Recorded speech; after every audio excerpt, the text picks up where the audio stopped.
Welcome to Donmar TV News Channel. Okay. Magandang umaga sa inyong lahat. It's 6 o'clock in the morning here in the Philippines. Magandang umaga, magandang hapon, magandang gabi sa lahat ng mga heroes natin dyan, ng mga OFWs. Hi, hello, shout out sa inyong lahat. Iba-iba ang ating time zone. And also sa mga audience ko dito sa Pilipinas, from Luzon, Visayas, and Mindanao. Hello, good morning sa inyo. 6 o'clock ng Saturday ngayon. Okay? So, may matindi tayong mga balita. Tatlo yung topic natin ngayon. Una, itong may good news ako sa asukal. Okay? May good news tayo dito sa sugar. Okay? Yan ang pag-uusapan natin. Pangalawa nating pag-uusapan ay dito sa ating Vice President Inday Sara Duterte na 2.3 budget proposal niya na pinopose niya ito sa Senado kasi meron rin na kino-question yung 2.3 billion na budget ng Office of the Vice President. Yan ang itatalakay natin. Pangatlo nating itatalakay ay itong si Press Secretary Trixie Angeles na may ibinulgar ito tungkol kay President Joe Biden at Presidente Bongbong Marcos na tayo pala ang priority ng Amerika. Yan ang itatalakay natin mamaya, matindi yan. Okay? Pero bago natin to itatalakay, tulungan nyo ako na i-like at i-share itong video na ito sa ating Facebook at YouTube. Okay? Sabay-sabay tayong mag-like and share sa Facebook at YouTube. 1, 2, 3, go! Okay?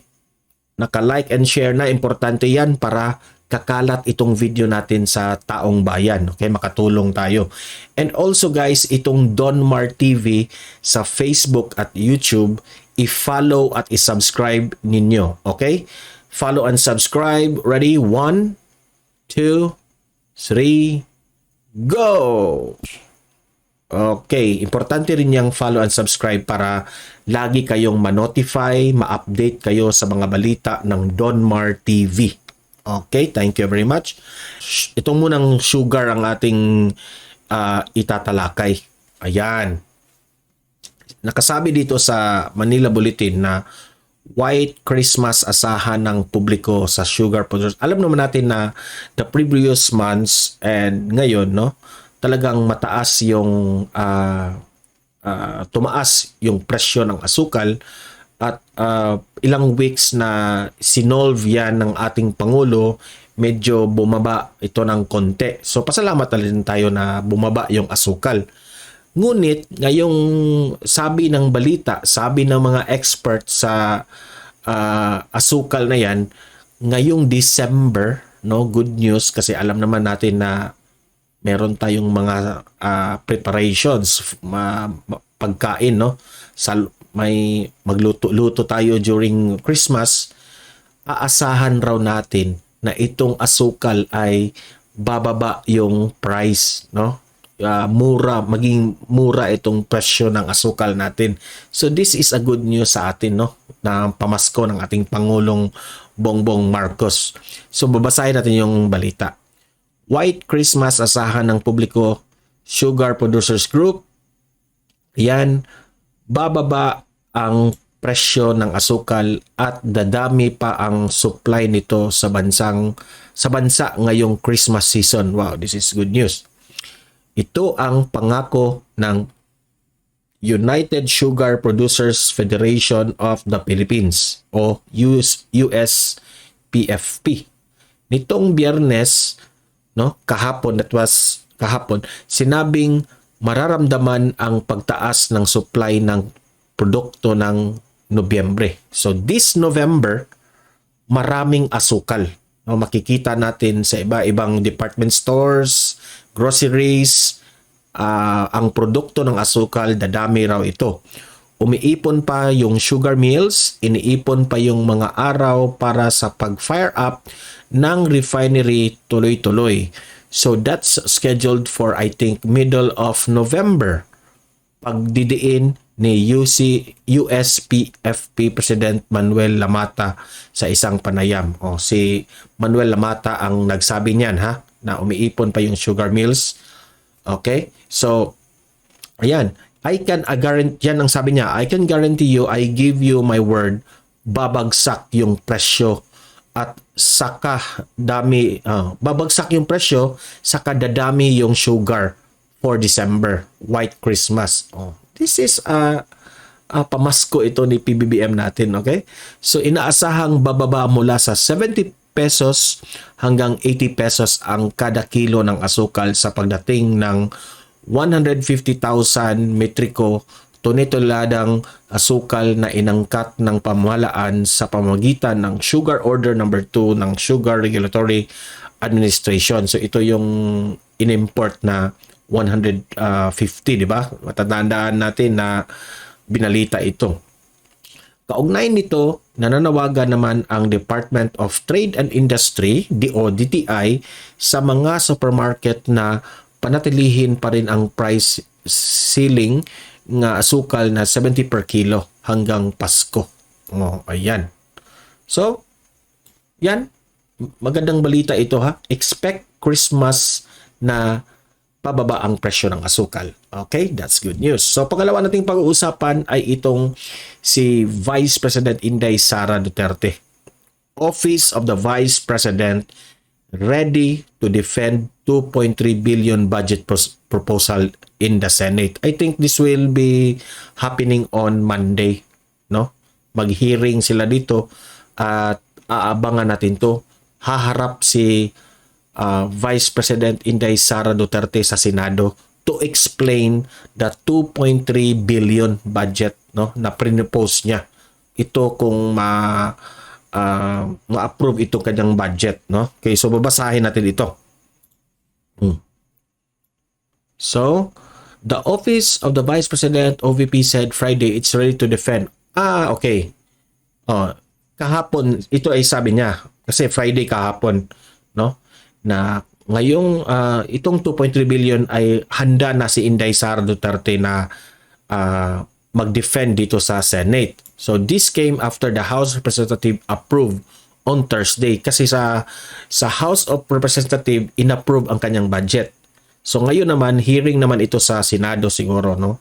So Thursday ito na the billions worth of budget proposal which OVP said would be dedicated to the social service and livelihood programs. Kung matatandaan natin sa House of Representatives, pinalagan ito ng Kabataan Party List and Makabayan Black ba yun? Siguro, and Gabriela, no? Hindi ako siguro, correct me if I'm wrong, pero yun ang mga grupo na nag-question sa kanyang 2.3 billion na budget, okay? I'm not sure, basta I'm sure isa na dyan yun sila sa Franz Castro, no? Question ito.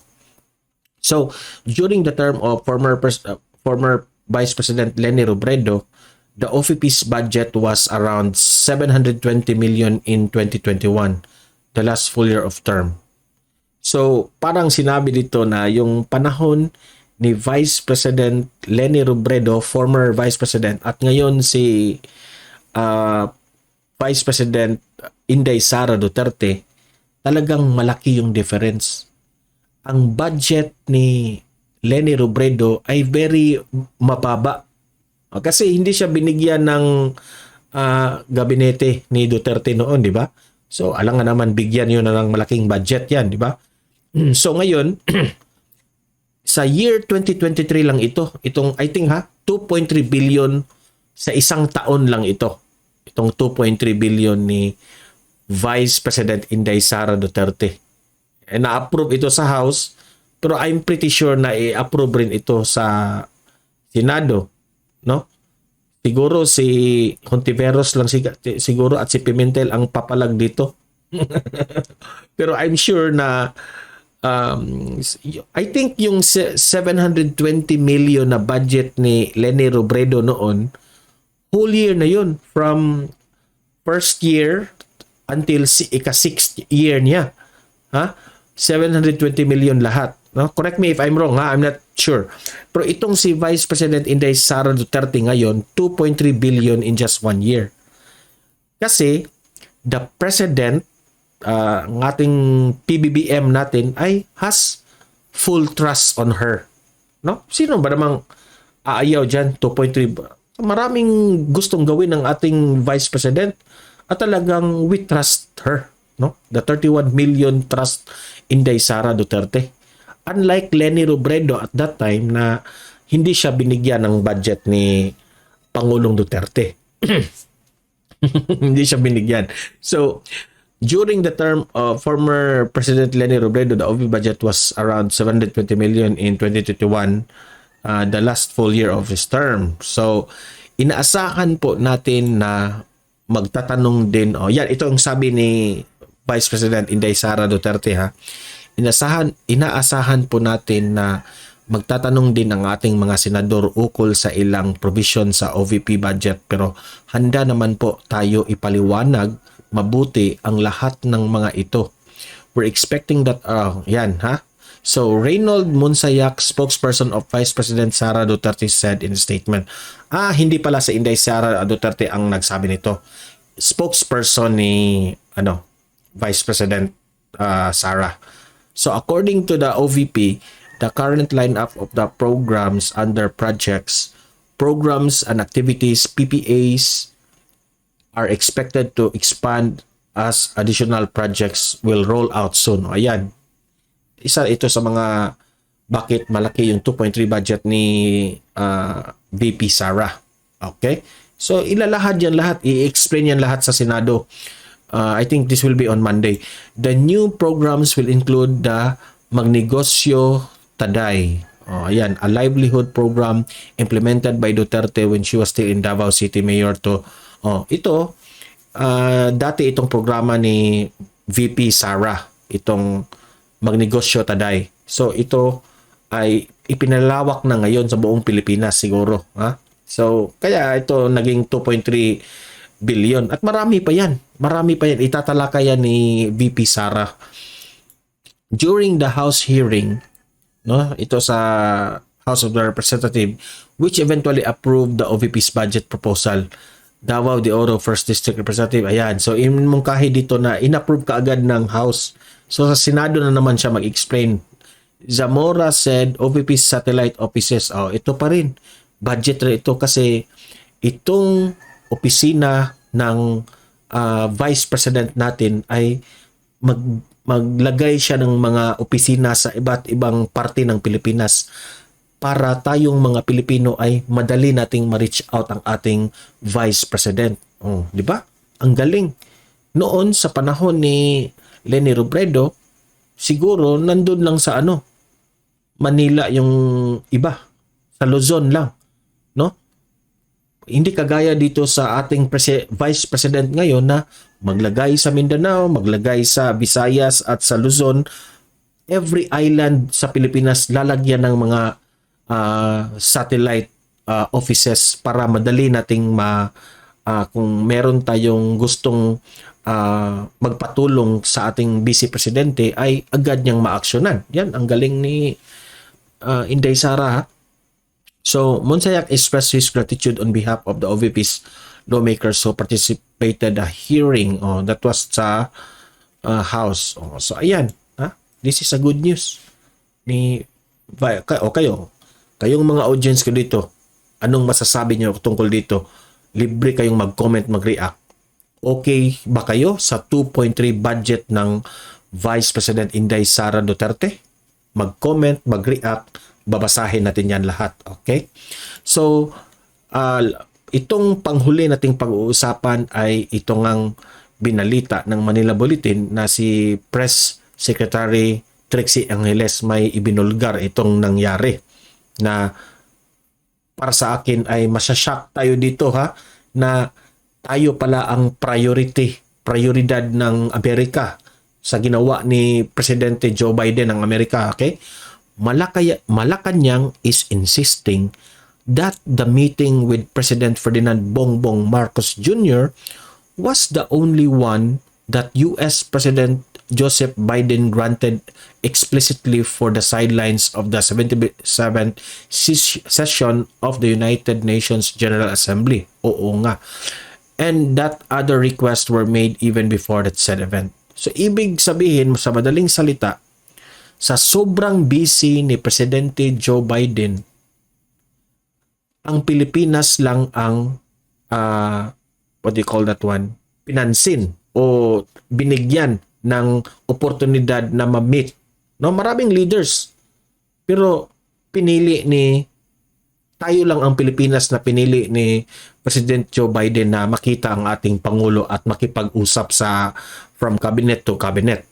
This is talagang masasabi natin na importante tayo sa Amerika kasi tayo lang ang what do you call that one? Kasi sabi nga na before pumunta itong si PBBM sa Amerika, yung statement ng Malacanang, hindi sila sure na si President Biden at itong si PBBM ay magkita. Hindi sila sure. Pero ngayon, nagkita na nga sila kasi pinili sa hectic schedule ni President Joe Biden, talagang pinili niya na magkita itong dalawa, no? Paliwanag babasahin natin itong balita sinabi ni Press Secretary Trixie Angeles. Pagliliwanag, ito quote-unquote Trixie Cruz Angeles Press Secretary. Pagliliwanag, tanging ang request na makipagpulong ni Pangulong Ferdinand Romualdez Marcos Jr. kay US President Joe Biden ang napaunlakan sa sidelines ng United Nations General Assembly.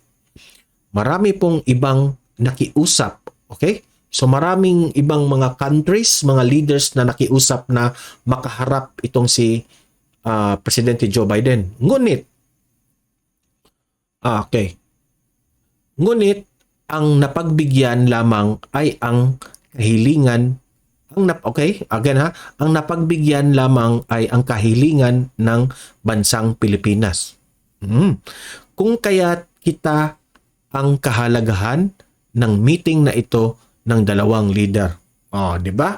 So, importante tayo sa US kasi tayo lang ang napaunlakan na binigyan ng oras na makaharap ang mga leaders ng Pilipinas at Amerika. Ang ibang mga meeting ni Pangulong Biden ay mga dati ng napagkasunduan pero na-postponed at itinuloy na lamang sa pagkakataon na ito. Okay, ipagpaunmanhin nawa ang kaunting kalituhan sa naunang statement. Okay, kasi meron kasing mga hindi klarong statement. So ayan, ito clarify na ng Malacanang. Okay, ito ay sabi ni Trixie Angeles. So kayo, mga audience ko dito, anong masasabi nyo sa balitang ito na tayo yung priority ng bansang Amerika? Sa hectic schedule ng President Joe Biden, sa kanyang pagka-busy na presidente, nakuha pa niyang napaunlakan si Presidente Bongbong Marcos na makipagkita siya.